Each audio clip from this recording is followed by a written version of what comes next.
Première conférence, les milieux humides, pas dans ma cour. Je pourrais pas lire mon texte parce que je connais très bien monsieur Jean-Pierre Fauché qui va présenter. Je pourrais dire que mon petit mot personnel, en le connaissant, je sais que c'est une personne extrêmement engagée auprès des propriétaires forestiers dans la région. C'est une personne aussi qui est dévouée à toute problématique. Il va vous parler de la problématique des milieux humides, mais 15 espèces exotiques envahissantes, puis toute la foresterie durable sur notre territoire. Mais c'est pas ça qu'ils m'ont dit. Il faut que je lise mon texte. Il faut que je regarde mon texte. Ça fait que M. Jean-Pierre Fauché, il est ingénieur forestier. Il œuvre à l'Agence de mise en valeur des forêts privées des Appalaches depuis plus de 20 ans. Depuis 2009, il occupe le poste de directeur général. Malgré ses fonctions administratives, M. Fauché collabore à de nombreux projets et comités tout en mettant ses contacts avec le terrain, les propriétaires forestiers de sa région. En 2021, il a développé avec son équipe une formation sur l'identification des milieux humides boisés et la réglementation associée qui a été offerte à plus d'une centaine de professionnels et d'intervenants secteur forestier du sud du Québec. Ça fait que je vous demande d'accueillir M. Jean-Pierre Fauché. Et à la fin de la conférence, si vous avez des questions, on va garder vos questions pour la fin. Merci. Bien, merci Éric pour la présentation. On m'entend bien? Parfait. Donc, ce matin, je commence en force avec les milieux humides. Milieux humides, on entend de plus en plus parler dans les médias, chez les propriétaires forestiers. Donc, je pense que c'est important là, d'en parler encore régulièrement là, avec les propriétaires parce que, comme vous allez voir dans ma présentation, bien, il manque encore beaucoup de sensibilisation, de formation sur le terrain. On les connaît mal encore, nos milieux humides et sa réglementation. C'est un peu un résumé que je vais vous faire ce matin là, dans ma présentation. Je vous montre une première photo ici. Donc, si je vous demandais à main levée de me dire si c'est un milieu humide, je pense que tout le monde serait d'accord pour dire que ça en est un. C'est la tourbière ici de M. Boucher. M. Boucher est un propriétaire là, de Tourville dans l'Îlet, donc qui a conservé cette belle tourbière-là avec l'agence il y a quelques années. Donc, M. Boucher était très fier de cette conservation-là. Il a passé le message chez ses voisins. Il a vraiment chérissait ce milieu-là jusqu'au moment, l'année dernière, où il a voulu vendre son lot. Puis, c'est là que ça tournait un peu au cauchemar. Puis, il y a eu beaucoup de problèmes. Fait que c'est en lien là, un peu avec la réglementation aussi. Un des éléments, là, je ne sais pas si on voit bien, mais ce qui s'est passé, c'est qu'au moment de la vente, là, la délimitation du milieu humide empiétait un peu sur son chalet. C'est là que la saga a commencé. Fait que j'en dis pas plus pour le moment, je vais en reparler un peu tantôt dans ma présentation, mais c'est juste pour dire qu'il y a beaucoup là, beaucoup d'éléments là, au niveau des milieux humides là, qu'on doit encore apprivoiser et aussi mieux imbriquer pour qu'on puisse être en mesure de bien appliquer ça là, sur le terrain pour la réglementation. Une autre image ici, un peu moins évidente. Pour ceux qui s'y connaissent, peut-être qu'ils diraient oui, ça pourrait être un milieu humide. Une érablière rouge qui venait d'être aménagée là, pour faire un petit jardinage dans ça, sur un terrain plat. La plupart des propriétaires diraient c'est pas un milieu humide que j'ai là, c'est une érablière, donc je pense pas que ça en est un. Quand j'avais fait ma visite cette fois-là avec le propriétaire, il m'a dit là il me croyait pas que c'était un milieu humide, mais à force de lui présenter un peu les éléments sur le terrain, le sol, les traces que la machine avait laissées parce que c'était pas beau partout. Là, il a fini par réaliser puis comprendre un peu plus qu'il était en marécage, fait que c'était vraiment un milieu humide là, qu'il y avait sur sa propriété. Mais ici, je vous sors quelques commentaires qu'on reçoit de propriétaires là, quand on leur mentionne s'il y a des milieux humides sur leur lot. Certains vont me répondre là, parce que c'est assez fréquent là, que mon terrain il est solide, ça peut pas être un milieu humide certain que j'ai chez nous. Je vais pas à mettre mes bottes à douille pour aller dans ma forêt. Fait que tu me diras pas que j'ai un milieu humide chez nous. Ça, on l'entend souvent. Il y a du bois, donc il y a de la forêt, ça pousse, ça peut certainement pas être un milieu humide que j'ai sur mon lot. Certains vont dire j'ai creusé des fossés, ça s'égoutte bien, donc ça a peut-être déjà été humide, mais ça ne l'est plus aujourd'hui parce que j'ai fait la job pour sortir l'eau de mon terrain. Ma forêt pousse très bien, comme j'ai dit, donc c'est certainement pas un milieu humide. Il y a de l'eau seulement au printemps, puis le reste de l'année, c'est sec. Fait que c'est sûr que c'est pas un milieu humide que j'ai chez nous. J'ai consulté les cartes, puis il n'y a pas de milieu humide de mappé sur ma propriété, donc je peux pas croire que j'ai vraiment des milieux humides, là, comme tu me le dis. Dernièrement, j'ai eu ce commentaire-là d'un ouvrier civicole là, qu'on est allé sur sa propriété. S'il n'y a pas de castor, c'est sûr qu'il n'y a pas de milieu humide. Fait que, c'était son interprétation, sa façon de déceler s'il y avait des milieux humides là, sur une propriété. Puis, il y a juste un peu d'onde, fait que ça, on l'entend souvent. Il y a de l'onde un peu, fait que c'est certainement pas... c'est sûr que c'est pas un milieu humide que j'ai sur ma propriété. Tout ça pour dire que... on a un peu de misère à identifier nos milieux humides, là, autant chez des professionnels que chez les propriétaires. C'est pas facile. Donc, il y a beaucoup de choses à regarder puis à apprendre là, pour être en mesure d'identifier des milieux humides. Mais aussi, ça nous laisse entendre que les milieux humides, ben, c'est souvent synonyme de contrainte. C'est pour ça que les propriétaires veulent pas souvent voir ça chez eux. C'est rare une propriété qui n'aura pas de milieu humide, mais les propriétaires ont plus tendance à dire, ben moi, que ce soit une grande tourbière, comme on a vu tantôt chez M. Boucher, là c'est évident. Les gens sont contents d'avoir ça, mais autrement, on a plus tendance à vouloir pas trop en avoir chez nous. Il y a 4 types de milieux humides là, donc reconnus là, au niveau de la réglementation provinciale aussi. Commençons par les étangs. Donc ça, c'est des terrains, c'est des petits secteurs, des petits lacs où il y a un peu l'eau va s'accumuler sur une épaisseur, là, une profondeur de moins de 2 mètres en période d'étiage. Donc, si on voit ça, ça peut venir sec aussi dans l'été, puis ça se remplit là, périodiquement dans l'année. C'est pas connecté au réseau hydrographique, c'est vraiment des secteurs où le sol est imperméable, puis ça empêche de se drainer. Les marais, qui sont souvent riverains. Donc, un marais, va être une végétation qui est plus herbacée, qu'on va voir sur le bord des cours d'eau, des lacs. Donc, un autre type de milieu humide. Le troisième, les tourbières, comme on a vu tantôt chez M. Boucher. Donc, une tourbière, plus de 30 cm de matière organique au sol. Donc, assez facile à identifier sur le terrain là, pour ceux qui sont moins habitués. Une tourbière, ça peut être boisé comme ça peut être ouvert. Donc, ouvert, ça veut dire qu'il n'y aura pas de bois. Donc, les deux types de milieux humides existent là, pour les tourbières. Même chose pour les marécages. Le marécage, c'est assez fréquent. C'est quand même des sites qui peuvent être très productifs. Dans ce cas-là, il y a des inondations qui vont être saisonnières où c'est le sol qui va être saturé en eau pendant une certaine période de l'année. Puis ça va faire en sorte que les conditions du sol et de la végétation vont se transformer en milieu humide. Marécage peut être boisé aussi ou arbustif là, selon le type de terrain. Donc, pour savoir si on a un milieu humide sur notre propriété, bien sûr, d'emblée, plusieurs vont aller consulter les cartes qui sont disponibles. Il y a des cartes des milieux humides potentiels qu'on appelle, qui viennent du ministère de l'Environnement, qui vont regrouper là, un paquet d'informations, de sources d'informations pour monter cette carte-là. C'est pas mal l'outil le plus utilisé là, au niveau des forestiers là, ou même des propriétaires qui vont le consulter. Il y a la carte éco-forestière aussi, qui a un certain nombre de milieux humides là, identifiés là, dans les cartes là, qui sont mis à jour par le ministère des Ressources naturelles et des Forêts. Il y a des nouveaux outils qui sont moins peut-être un peu accessibles pour les propriétaires, mais que les praticiens vont utiliser de plus en plus avec les données LIDAR, les indices d'humidité topographique qu'on utilise là, passablement pour voir l'état du terrain ou la topographie du terrain. Je vais vous montrer un exemple tantôt. Puis, on a des cartographies régionales aussi. Donc, certaines MRC, certaines villes vont avoir raffiné les cartes sur leur territoire, puis vont utiliser ces cartes-là pour soit appliquer des règlements ou juste pour permettre aux propriétaires de les consulter. Par contre, les cartes, au-delà de ces outils, leur qualité est très variable d'une région à l'autre. Chaudière-Appalaches, on n'est pas très équipé, grillé là, en carte là, au niveau des milieux humides. Il y a beaucoup d'imprécisions là-dedans. D'autres régions comme l'Estrie, je sais qu'ils ont une carte déjà plus fine, plus détaillée, qui est plus solide, là, qui concorde plus avec le terrain.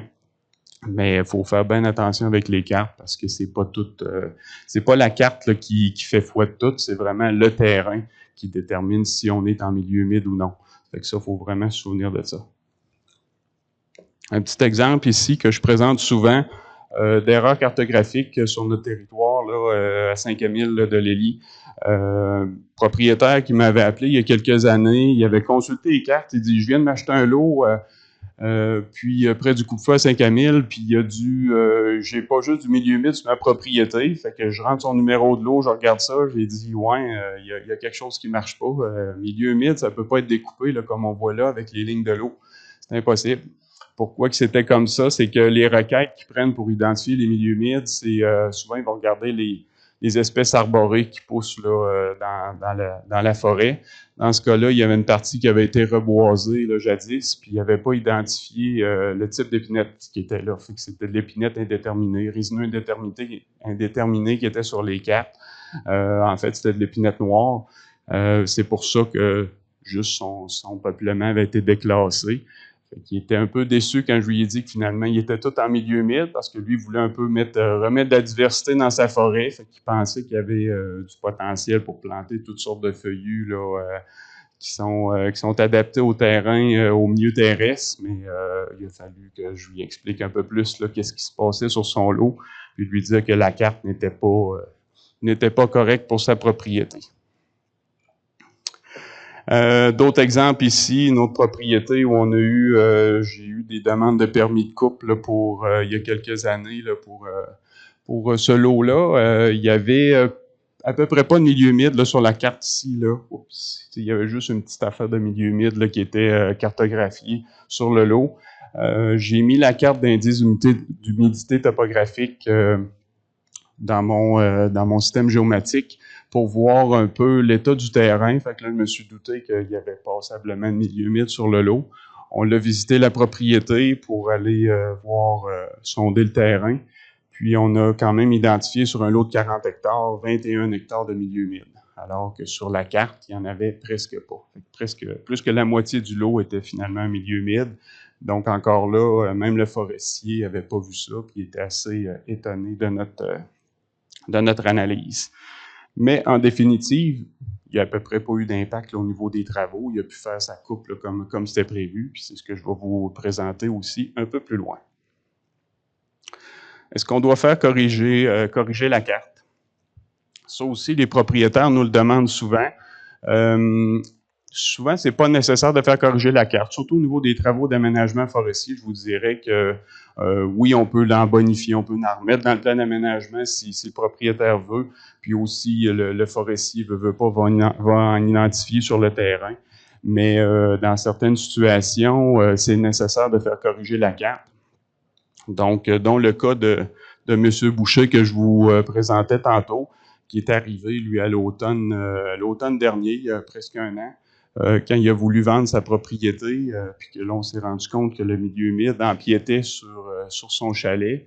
Là, on a eu un téléphone, il dit, on nous demandait nos services pour aller redéfinir la limite du milieu humide, mais étant rendu trop tard dans l'année, mais on pouvait pas aller mettre nos bottes, on approchait la période des neiges, fait qu'il a fallu attendre ce printemps avant de pouvoir visiter la propriété, recaractériser, mais c'est certain que autant les agents d'immeubles, le vendeur, la MRC, tout le monde demandait de l'information pour qu'on aille tasser à la ligne de ce milieu humide-là ou pour confirmer s'il y avait vraiment un milieu humide à cet endroit-là. Parce que si c'était le cas, ils demandaient que le chalet soit déplacé. Fait que c'était toute une saga là, qui a été entamée juste parce que on avait une carte de milieu humide qui, finalement, n'a pas de valeur vraiment légale, mais c'est souvent quand même l'outil qui est utilisé par le monde municipal pour faire de l'application réglementaire. Fait que là, dans la tête du propriétaire, il dit « J'ai protégé mon milieu humide, j'ai tout fait ça correct, puis là, il arrive pour vendre, puis là, il est pris dans une saga terrible. » Fait que ça vient juste de se terminer. C'est vendredi dernier qu'on a enfin réussi à finir ce dossier-là, mais ça a duré presque un an de négociations et de démarches pour en venir à régler son petit problème qui était vraiment pas gros au départ, mais qui prend une ampleur démesurée. Donc, si on veut identifier nos milieux humides, fait qu'on vient de voir les cartes, c'est pas très précis, il faut faire attention, c'est des outils, mais si on veut les identifier, il y a deux choses à regarder. La végétation, le sol. C'est les deux éléments qu'on va voir au terrain. La végétation, ben on va regarder, il y a deux types d'espèces là, qui sont catégorisées là, au niveau de la réglementation provinciale. On a des espèces obligées des milieux humides. Donc, c'est des espèces qui vont être presque exclusivement associées au milieu humide. Fait que quand on en a, on sait qu'on va se retrouver en milieu humide. Ça en prend 10% de recouvrement sur la superficie, puis automatiquement, on est en milieu humide. Puis on a des espèces facultatives. Ça veut dire qu'ils vont pousser des fois en milieu humide et des fois en milieu terrestre. Donc, celle-là, il faut vraiment voir est-ce qu'on a une dominance d'espèces facultatives parmi toutes les espèces qu'on recense. Si c'est le cas, on va pouvoir déclarer qu'on est en milieu humide. Sur mes photos, vous voyez le cèdre. Le cèdre est une espèce facultative. La plupart des arbres sont facultatifs. Fait qu'on on peut avoir un indice que c'est un milieu humide, mais on n'a pas l'assurance là, juste avec la présence du couvert arboré. On a une fougère, le noclé aussi, qui est une espèce facultative. Le frêne noir est facultatif. La quenouille, bien sûr, celle-là est obligée. Fait que facile à reconnaître. Fait que aussitôt qu'on a ça, si on en a 10% de recouvrement, on serait en milieu humide. Un autre exemple ici, dans la pratique, l'année passée, j'avais une demande de permis dans le secteur de l'Îlet pour une remise en culture. Le propriétaire avait déjà fait son déboisement là, sur la photo là, ici à votre gauche. Ça faisait 2 ans que c'était coupé. Fait que la végétation avait quand même repoussé passablement là-dedans. Lors de ma visite terrain, je n'étais pas sûr. Ça ressemblait à un milieu humide, mais sur le coup, je n'étais pas sûr. Fait que j'ai demandé un autre avis de quelqu'un qui connaissait mieux les plantes que moi, parce que je ne suis pas un expert en plantes. On a remarché le terrain, on a trouvé la petite plante là, sur l'autre photo, la Glycérie du Canada, qui est une espèce obligée des milieux humides. Puis juste à cause de la présence de cette petite espèce-là, ça a fait en sorte que le projet n'a pas pu se concrétiser.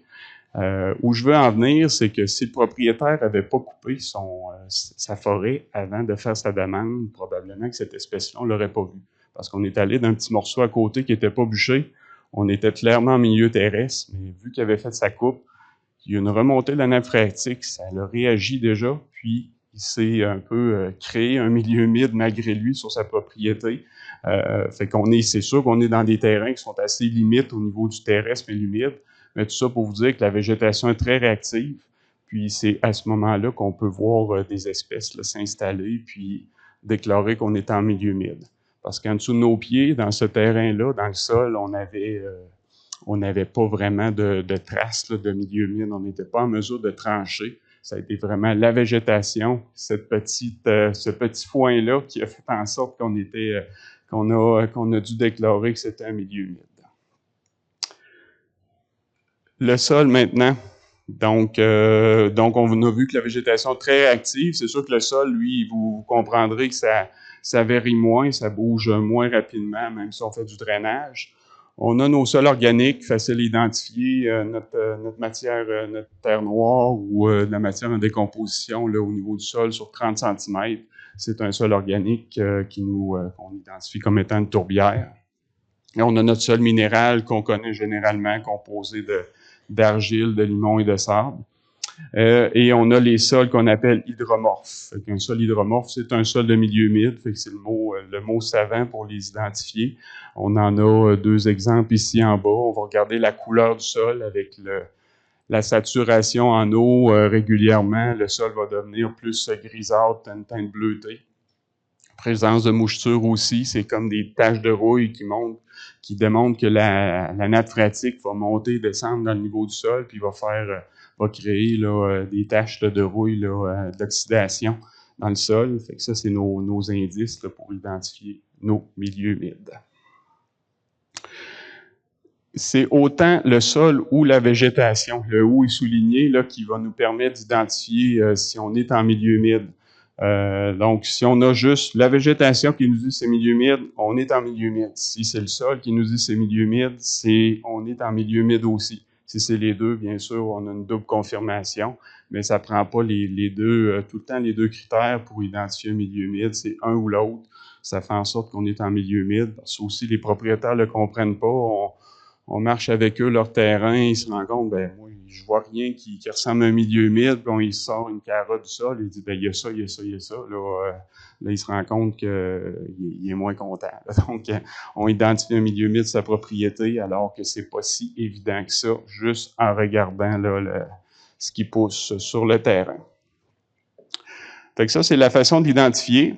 On est maintenant rendu à la réglementation. Là, au niveau du Québec, il y a comme 2 niveaux principaux là, de réglementation. La réglementation provinciale qui s'applique partout à l'échelle du Québec en forêt privée pour contrôler les travaux là, qui peuvent être réalisés en milieu humide. Et on a aussi une réglementation municipale qui va varier d'une région à l'autre. Dans certains endroits, il n'y a pas grand-chose qui concerne les milieux humides. Dans d'autres endroits, ils sont déjà plus avancés ou plus sévères. Je vais commencer par la réglementation provinciale, qui a changé beaucoup, cette réglementation provinciale-là, le 31 décembre 2020, par l'adoption de 2 règlements. Le RAFI, c'est un règlement sur l'encadrement d'activités en fonction de leur impact sur l'environnement. Puis le RAM-HHS, là, le règlement sur les activités dans les milieux sensibles, hydriques, humides, hydriques et sensibles. J'ai besoin de le lire là, parce qu'on ne se souvient jamais qu'est-ce que les acronymes veulent dire. Le principe de ces règlements-là, ben, le premier, le RAFI, on va décrire là-dedans les principales activités qui peuvent être faites en milieu humide, puis on va définir leur niveau de risque, à savoir est-ce que c'est un risque qui est élevé, moyen ou pas trop important. Puis dans le RAM-HHS, c'est vraiment des critères pour être en exemption, pour être en mesure de réaliser nos travaux, c'est quoi qu'il faut respecter pour mettre ça en application. Fait que c'est 2 règlements assez imposants qui changent dans le temps.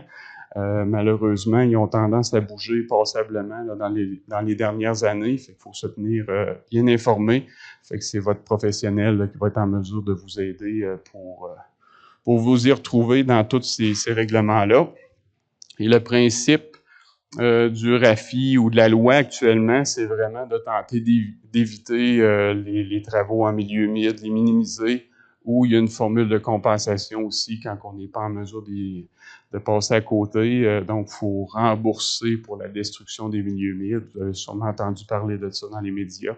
Donc, c'est quelque chose, c'est le principe qui est applicable actuellement. Et l'objectif derrière ça étant de ne pas avoir de 0 perte nette de milieu humide là, au niveau du Québec. Rapidement, les niveaux de risque associés au milieu humide, qui sont définis dans le RAFI. Il y a le niveau le plus élevé, donc quand on est dans un risque plus important, ça va être une autorisation ministérielle, ça veut dire que c'est une demande qu'on doit déposer au ministère de l'Environnement avec un rapport qui dit qu'on veut faire ça dans le milieu humide. Puis à partir de ça, on dépose au ministère de l'Environnement, ils vont nous demander des explications ou des choses, des fois des changements pour voir s'ils autorisent ou non les travaux. Si c'est autorisé, souvent il va y avoir de la compensation associée à ça pour rembourser la valeur du milieu humide qui va être détruit. On a une formule aussi de déclaration de conformité. Dans ce cas-là, c'est qu'on va déclarer l'intervention qu'on va faire dans notre milieu humide. Le ministère de l'Environnement a 30 jours pour revenir, pour nous dire si oui ou non il accepte l'intervention. S'il n'y a pas de retour, ben on peut procéder comme c'est prévu là, dans notre devis qu'on a déposé au ministère. Et le petit dernier, le E, pour exempter. Fait qu'exempter, on est souvent là-dedans au niveau du secteur forestier. On est chanceux. Il y a eu du bon travail de fait, je pense, au niveau politique là, pour en venir à faire reconnaître que nos aménagements forestiers ne sont pas si dommageables que ça pour nos milieux humides. Donc, on se retrouve souvent dans cette condition-là, pourvu qu'on réponde quand même à certains critères qu'on doit suivre là, pour demeurer en exemption. Et c'est un peu ça que je vais vous résumer rapidement là, pour demeurer en exemption. En fait, qu'est-ce qu'on peut faire au niveau de l'aménagement forestier en milieu humide, toujours en tenue privée. Allons-y pour la coupe de bois. La récolte, on peut faire de la coupe partielle, fait que la coupe partielle demeure autorisée. Là, je suis tout le temps au niveau de la réglementation provinciale. Il ne faut pas mêler ça avec la réglementation municipale qui peut avoir des éléments plus sévères que ça. Mais au niveau provincial, le règlement prévoit qu'on peut faire de la coupe partielle sur 50% des arbres là, sur l'ensemble de la propriété en milieu humide. Ça, c'est autorisé. On peut aussi faire de la coupe totale sur certaines superficies, 4 hectares ou 25 hectares en fonction de où on se situe, sauf en cas de perturbation naturelle où on pourrait agrandir nos coupes. Et ces limites-là pourraient être augmentées si on a une prescription sylvicole. Si on a notre ingénieur forestier qui prescrit nos travaux, on peut faire des interventions sur des superficies qui vont aller au-delà du 4 ou du 25 hectares. Il y a un critère qui s'applique partout, la rétention. Donc, il faut garder quand même sur notre propriété au moins 30% de la superficie de milieu humide boisé qui ne doivent pas être coupés. Donc, on ne peut pas faire de coupe intensive sur tous les milieux humides boisés de notre lot. Il faut en garder 30%, puis attendre que ces milieux humides-là se soient régénérés, ceux qu'on a coupés, pour faire une deuxième passe puis récolter la balance. Donc, ça, c'est les grands critères là, pour l'application, pour la coupe. Un petit exemple très rapide là, sur une propriété. On avait des milieux terrestres là, de 13 hectares. On avait aussi des milieux humides en jaune qui faisaient un 20 hectares et un 2 hectares de milieux humides ouverts qu'on ne compte pas dans notre calcul pour notre plan de coupe. Donc, dans ce cas-là, si la propriété était toute mature, on peut faire notre récolte sur nos milieux humides terrestres, bien sûr. On peut faire une récolte sur 70% des milieux humides boisés. Donc, dans ce cas-là, on se rendait à 14 hectares. Donc, il y avait un 6 hectares de milieux humides boisés qu'on doit garder en rétention. C'est ce qu'on a mis en rouge sur la carte. Et on en a même mis un peu au niveau des bandes de protection riveraine, parce qu'on peut utiliser des bandes riveraines, on peut utiliser d'autres secteurs pour mettre nos secteurs de rétention. Fait que, en général, on est en mesure de se débrouiller avec ça. C'est assez rare qu'on doit se limiter dans la coupe. Ça arrive de temps en temps, mais en général, on est quand même capable de faire nos interventions avec le règlement actuel sans trop se limiter. Construction de chemin. Ça aussi, on a souvent des questions des propriétaires là-dessus. C'est là que quand je leur montre qu'il y a des milieux humides sur leur lot, là, ils nous croient moins, mais la construction de chemin en milieu humide est bien sûr est limitée. Il y a un petit peu plus d'impact. En fait, on doit limiter notre construction sur une largeur de 6,5 mètres sans les fossés. Fait que ça, c'est la surface de roulement du chemin qui est limitée à 6,5 mètres. On doit limiter aussi à 120 mètres en milieu humide boisé ou 35 mètres en milieu humide ouvert la longueur des chemins qu'on peut construire sans prescription sylvicole. Par contre, parce que si on a une prescription sylvicole, on peut faire notre chemin pour faire de l'aménagement forestier sur la distance qui est nécessaire. Donc, il faut juste que ça soit endossé par un ingénieur forestier. Même chose, la profondeur des fossés de chemin. Si on n'a pas de prescription, on est limité à 1 mètre. Mais si on a nos prescriptions, on va respecter le devis de notre ingénieur forestier. Comme j'ai dit, on peut prolonger les distances si on a la prescription de notre ingénieur. Puis, il faut faire attention aussi, il faut vraiment additionner tout ce qu'on a de milieu humide, même sur le chemin existant. On avait déjà un chemin sur le lot qui avait traversé des milieux humides dans le passé, donc des petites sections de milieux humides qui avaient été traversées dans le temps. Si on veut prolonger notre chemin, il faut faire l'addition de toutes ces portions-là pour voir si on respecte le 120 mètres ou le 35 mètres. Autrement, il faut aller vers notre ingénieur pour avoir notre prescription, puis avant de faire la prolongation de notre chemin. Le fameux drainage qu'on entend encore parler, que des propriétaires veulent faire, ça, c'est une activité qui est plus autorisée là, au niveau de la réglementation provinciale. En fait, pour être autorisé, si on fait une autorisation ministérielle, donc une demande au ministère de l'Environnement, qui sera certainement associée à une demande à une compensation. Donc, le drainage, même les petits fossés de surface là, que certains propriétaires veulent creuser sans être des réseaux très élaborés, ça demeure interdit en milieu humide. Faut comprendre que d'habitude, s'il faut drainer, c'est qu'il y a forte chance qu'on soit en milieu humide. On le dit aux propriétaires, et ils nous disent « Ah, ben c'est sûrement pas un milieu humide, mais il faut que je draine. » Ben, je suis pas sûr. Il faudrait qu'on regarde ça ensemble parce que ça, en général, s'il y a trop d'eau, ça veut dire qu'on est fort probablement en milieu humide. Ça, c'est pour le milieu forestier. Certains aussi vont me dire, en milieu agricole, ça draine encore. Oui, je le sais, mais c'est différent. Il y a un régime différent, mais en secteur, dans le milieu forestier, le drainage est vraiment nécessite un certificat d'autorisation au ministère de l'Environnement. On peut pas s'en sortir.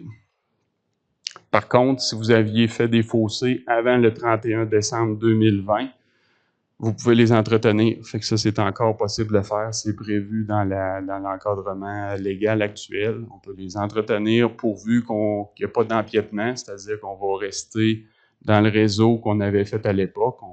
On n'élargira pas nos fossés, on va les laisser dans la largeur qu'il y avait, on va juste les nettoyer. Fait que ça, c'est prévu et c'est permis dans la réglementation provinciale actuelle. Les fameuses ornières qui sont souvent, qu'on a des mauvais commentaires des propriétaires, je pense avec raison aussi, parce que des fois, c'est pas toujours beau là, après les travaux de récolte, qui doivent être limités à 25% de la longueur de nos sentiers de coupe et de débardage. C'est vraiment le critère à respecter. Si on a dépassé ces seuils-là, ça peut arriver, parce qu'on peut pas toujours contrôler.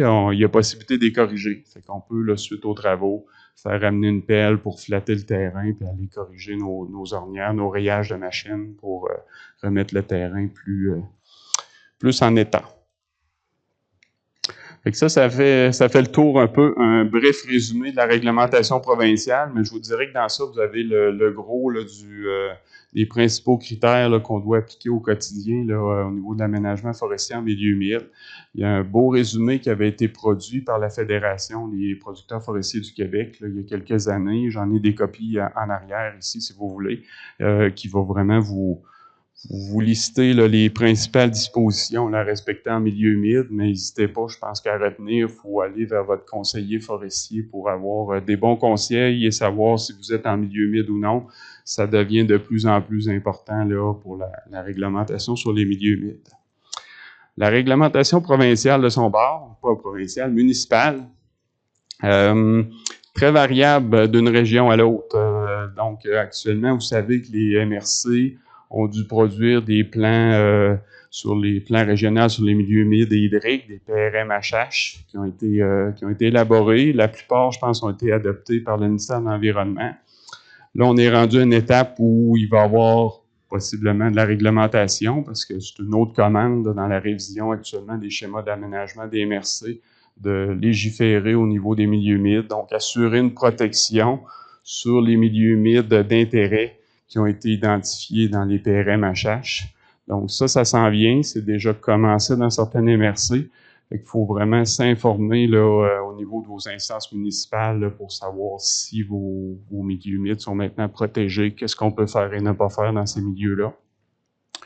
On a, oui, des nouveaux règlements sur la conservation des milieux naturels, parce que des fois, en plus des milieux humides, ça l'a débordé un peu sur des milieux naturels d'intérêt qui ont été ajoutés dans ces protections-là.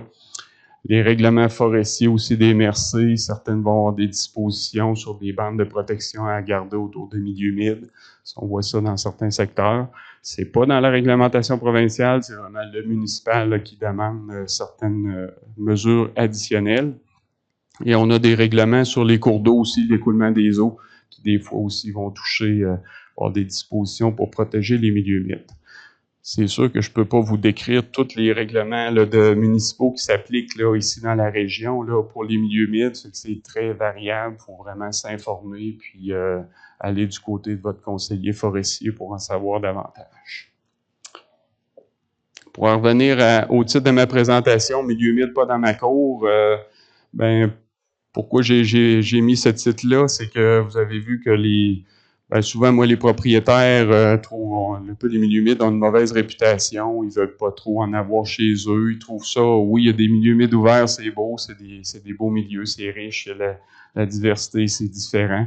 Mais étant donné les contraintes réglementaires, souvent on essaye de pas trop en mettre sur notre propriété. Alors qu'ils sont là, on peut pas passer à côté. C'est vraiment, ils sont présents. Il faut juste apprendre à les reconnaître, puis aussi passer l'information que du moins au niveau de l'aménagement forestier, on est quand même capable de faire nos interventions en milieu humide. On n'a pas beaucoup au niveau civicole. On a, oui, des mesures d'atténuation appliquées, mais on est quand même capable de faire une bonne partie de nos aménagements. Avec l'encadrement d'un professionnel, ça reste vraiment important parce qu'on pourrait vite se mettre les pieds d'un plat si on fait trop de travaux ou si on magane un peu trop notre terrain. Ce qui est à surveiller, c'est notre réglementation municipale qui est en train de changer. Je pense qu'il faut garder les contacts entre le monde municipal et les forestiers. On le fait beaucoup dans notre région, mais un peu partout, il faut le faire pour être en mesure de se comprendre puis s'assurer que, je pense que les règles provinciales font quand même une bonne job pour s'assurer qu'on protège nos milieux humides.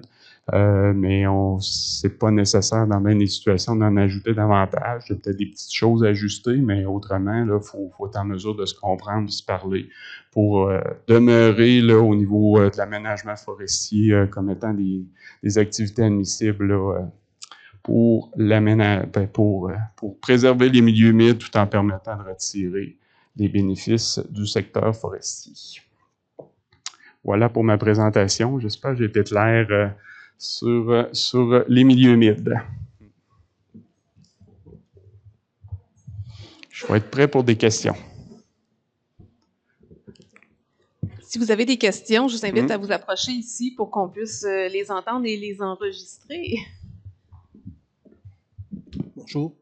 Tu as parlé des outils cartographiques puis de la cartographie existante. Est-ce que, à ta connaissance, la photo-interprétation est encore un outil utilisé? Je sais que le ministère le mentionne, en tout cas, dans ses trucs. Alors, est-ce que c'est encore utilisé? Puis, une question un peu plus spécifique. Quand on veut lutter contre des plantes exotiques envahissantes, souvent on utilise du paillis de plastique. Est-ce que c'est quelque chose qui, d'après toi, c'est dans le E ou dans d'autres niveaux actuellement? Parce que des fois, on a commencé des travaux, puis les réglementations ont changé. Fait que là, on ne sait plus trop. Fait que j'ai donc deux questions. Merci. Commençons par la première. Photo-interprétation, je suis convaincu que oui, ça fait encore partie des outils utilisés pour identifier les milieux humides. Il y a un petit peu plus de validation terrain qui se fait. Il y a les images satellites aussi. Il y a certaines analyses qui sont faites. Fait que c'est un ensemble d'éléments là, qui sont traités actuellement pour raffiner les cartes là, de milieux humides. Ça s'en vient bien. Je vous disais tantôt que Chaudière-Appalaches, on n'avait pas de super bonnes cartes, mais il y a actuellement un projet pour avoir des meilleures cartes là, dans notre région ici. Puis je pense que ça va être pas tard en 2026 qu'on va voir la couleur de ces cartes-là. Pour ce qui est de votre deuxième question, elle est excellente. Je n'aurais pas la réponse à savoir qu'est-ce qu'on peut faire pour contrôler les espèces exotiques envahissantes advenant qu'ils se retrouvent en milieu humide. Faudrait vérifier, là, mais selon moi, on ne pourra pas mettre entre des paillis de plastique là, des éléments qui sont pas naturellement présents dans le milieu humide. Je pense que ça va prendre des autorisations pour continuer. Mais vous amenez un bon point, le fait que la réglementation change avec le temps, fait qu'il faut vraiment demeurer à l'affût. Puis des fois, oui, on faisait une intervention qui était légale, mais qu'aujourd'hui, on ne peut plus répéter. Fait que c'est de là qu'il faut demeurer attentif au changement de règlement. Mais je pourrais vérifier plus davantage là, pour les espèces exotiques, qu'est-ce qu'on peut faire et ne pas faire. Je sais qu'il y a certaines exemptions, mais jusqu'où on peut se rendre, je ne veux pas m'avancer trop. D'autres questions? Très, très, très bon choix de chemise. Ah oui, c'est vrai. Non, sérieusement, le monsieur qui avait son chalet puis qui avait une zone humide. Oui, monsieur Boucher. Il était obligé de tasser son chalet juste pour la faire. Non, ça s'est bien terminé. Vraiment, nous, ma biologiste et moi, on est allés au printemps avec le moment où les plantes étaient repoussées, tout était beau. On était en mesure de reclasser le milieu humide. Possiblement qu'il y avait un milieu humide là, dans les années, je pense que c'est début 90, qu'il avait construit son chalet. Fait qu'il y avait vraiment, oui, il y avait un milieu humide là, mais il y avait du remblai de fait. Fait que là, on était rendu dans une perturbation irréversible. Je ne suis pas rentré dans tous ces détails-là, mais en fait, le milieu humide n'était plus présent. Il n'y avait plus de signes, autant au niveau du sol, la végétation, on était devenu en milieu terrestre. Ça fait qu'on a retassé la ligne de 20 pieds, puis tout le monde a pu dormir. Autrement, mais il y avait un autre enjeu sur le chemin qui se rendait au chalet qu'il fallait déplacer un peu. Il était en milieu humide lui aussi. Fait que là, il y a une autre saga qui est embarquée. Je n'ai pas tout raconté l'histoire là, parce que ça aurait été trop long. Mais encore là, on est embarqué. J'ai dit, regarde, la réglementation provinciale permet ça, ça, ça. Vous avez une propriété de 300 acres. Fait qu'il y a de l'aménagement forestier à faire là. Il y a de la tordeuse qui est rentrée sur le lot. Il y a de la coupe à faire. Fait que ça sera pas dur d'avoir une prescription, tasser le chemin, les crédits de taxes, puis après ça, réussir à tout mettre ça conforme. Fait que là, on a rassuré tout le monde, mais c'est certain qu'au niveau la municipalité, les agents d'immeubles, la notaire qui ne voulait pas signer ça, il dit c'est pas légal, mais attendez un peu. Fait qu'il y avait eu beaucoup de sensibilisation à faire à tous les intervenants dans le dossier pour en venir à passer au travers, mais ça a été toute une saga. Oui, Marianne. Bonjour. Jean-Pierre, tu parlais du résumé là, qui avait été fait par la Fédération des producteurs, des propriétaires forestiers, je pense que ça s'appelle maintenant, qui est un excellent résumé puis qui était très bienvenu parce qu'effectivement, d'aller chercher l'information à la base, c'est toujours assez compliqué puis difficile de s'y retrouver. Je me demandais si tu savais si cet outil-là avait été mis à jour parce que je sais qu'à un moment donné, il avait fait une fiche sur la base de ça pour les plans d'aménagement forestier bonifié. Puis quand on est venu pour la traduire, ils ont mis un stop parce qu'ils ont dit il y a des mises à jour à faire. Je ne sais pas si le résumé avait été mis à jour. Ça doit être en cours. Je sais que là, il y a des nouveaux changements réglementaires qui vont entrer en vigueur au mois de mars 2026, surtout au niveau des milieux hydriques. Fait que je sais qu'il y a une mise à jour qui est en train de se faire. Je ne sais pas si Patrick a la réponse là, pour savoir pour la fiche où ça en est rendu, mais oui, il y a de quoi qui s'en vient. Il ne sait pas. T'es pas de date. OK. Ça s'en vient. C'est ça. Fait qu'on est dans une transition. On n'a même pas eu le temps de tout gérer ces nouveaux changements-là réglementaires. Je pense pas que ça soit majeur, du moins pour ce que j'ai présenté ce matin au niveau de l'aménagement forestier. On va rester pas mal là. C'est vraiment dans les milieux hydriques, traverse de cours d'eau, récolte en bande riveraine, qu'il y a des petites choses qui vont s'ajuster. Mais c'est assez complexe. Là. Juste pour vous dire, le RAFI, c'est un règlement qui fait 700 pages, fait qu'il est vraiment pas très, très digeste. Là. Il y a beaucoup d'informations là-dedans, puis il change régulièrement. Fait qu'on est vite perdu dans ça. La valeur des terrains zonés verts est basée un petit peu sur l'exploitation forestière. Okay. Maintenant que vous avez dit ça, lorsqu'on déclare un pourcentage de zones humides, donc inaptes à l'exploitation forestière, est-ce qu'on doit espérer d'avoir une diminution de notre valeur officielle au compte de taxes? C'est souvent une crainte que certains propriétaires ont. C'est pour ça qu'ils ne veulent pas trop mettre de milieu humide sur leur propriété. Moi, je vous dirais, c'est surtout le bois là, qui est là. Fait qu'on a vu que dans les milieux humides boisés, on peut encore faire de l'aménagement forestier. Il n'y a pas tant de limites que ça parce qu'on peut se débrouiller avec nos bandes riveraines. Donc, autrement, non, je pense pas que ça devrait impacter là, la valeur de la propriété. On travaille vraiment, là, on a une réglementation qui permet encore d'agir sur ces milieux-là. Par contre, je vous dis pas qu'au niveau peut-être municipal, s'il y a de la réglementation qui viendrait qu'à protéger, parce qu'on commence à le voir, des milieux humides boisés, qu'on pourra à peu près plus faire de travaux de récolte sur ces superficies-là, que là, oui, ça pourrait valoir la peine d'aller faire ajuster la valeur de la propriété là, au compte des taxes, là, parce que là, il y a vraiment des zones qui vont devenir gelées pour l'aménagement forestier. Chez moi, sur les cartes, il n'y a pas de milieu humide, mais en réalité, je vois bien que j'en ai. Là. C'est sûr. Y a-t-il une superficie quand même minimum qui est pour que ce soit identifié comme milieu humide? au niveau de la réglementation, Oui. des fois, c'est sûr que j'ai 100 mètres carrés, mais à part de ça, il faut faire attention, pas faire de traces. Là. C'est ça. Oui, il y en a une. En fait, il y a des barèmes sans être écrits dans la loi, les règlements actuellement, c'est dans l'interprétation. Là, il y a un 3000 mètres carrés qui est minimum de superficie de milieu humide si on est à l'extérieur des basses-terres du Saint-Laurent. Donc, puis si on est dans les basses-terres du Saint-Laurent, c'est 300 mètres carrés la superficie minimale d'un milieu humide. Fait que c'est quand même pas très grand qu'on peut avoir des petits spots de milieu humide sur notre propriété. Il faut faire attention parce que ces barèmes-là, ces minimums-là s'appliquent vraiment pour la coupe. Le drainage, il n'y a pas de minimum. C'est-à-dire que si on traverse juste 5 mètres en milieu humide, on ne touche pas grand-chose. C'est un mini-milieu humide, on ne peut pas drainer. Là. Il n'y a comme pas de minimum. C'est pour la récolte que là, ils ont mis le 0.3, 3000 mètres carrés dans pour la plupart du territoire du Québec, puis 300 mètres carrés dans les basses-terres du Saint-Laurent. Mais je comprends que si je récolte 30% du volume, puis que je fais pas d'ornière au sol parce que je fais attention, je suis correct. Aucun problème. C'est ça, on peut se rendre jusqu'à 50% du volume, il ne faut pas faire d'ornière, vous êtes correct. C'est relativement simple. C'est ça. Bon, vu que j'ai été Marianne, pour répondre à ta question, je suis allé aux sources. OK.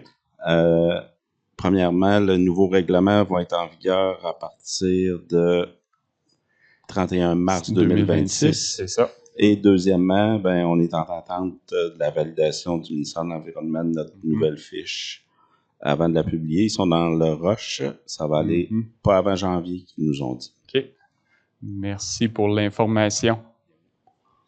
C'est attendu.